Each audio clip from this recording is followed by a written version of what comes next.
Hi guys, நான் உங்கள் சங்கப்பூல் பேசுகிறேன். கிளைமேட் பார்த்தீங்கன்னா கிளைமேட் ரொம்ப சூப்பராக இருந்ததுங்க.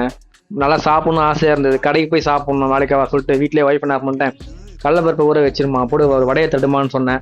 அவங்க சொன்ன உடனே ஓகே நான் சொல்கிறேன் சொல்லிட்டு கடலப்பருப்பை ஊற வச்சுட்டு பண்ணிட்டாங்க. மிக்ஸில் இப்படி அரைச்சிட்டு என்னென்ன பார்த்தீங்கன்னா பூண்டு, இஞ்சி, பச்சை மிளகா, காஞ்ச மிளகா, கடலப்பருப்பு, உப்பு, கல் உப்புலாம் போட்டு ஒரு அரைச்சி அரைச்சாத்துட்டாங்க. கூட வெங்காயம்லாம் கட் பண்ணி இன்னும் ஆட் பண்ணி எண்ணெய் காமிச்சா பார்த்துட்டு ஒரு பெரட்டு மிக்ஸியில் போட்டு அறுத்து கையில் போட்டு நல்லா பிசைஞ்சு எடுத்தாங்க வடையை. தட்டில் சும்மா அப்படியே அடுக்கி வச்சுட்டு எண்ணெய் காமிச்சவொடனே எண்ணெய் இதில் அப்படியே ஒன்று ஆடி போட்டாங்க. அது நல்லா கொதிச்சுட்டு அப்படியே நான் தாங்க வடையை எடுத்தேன். இது கரண்டி வச்சு நான் வடையை எடுத்தேன். வடையை எடுத்து பாட்டோன்னா சாப்பிட்டவொன்னே ஒரு டேஸ்ட் இருந்தது பாருங்க. அந்த கிளைமேட்டுக்கும் வடைக்கும் சூப்பராக இருந்ததுங்க, அருமை டேஸ்ட்டு.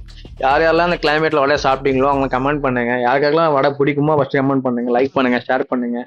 தேங்க்யூ ஃப்ரெண்ட்ஸ், பாய்.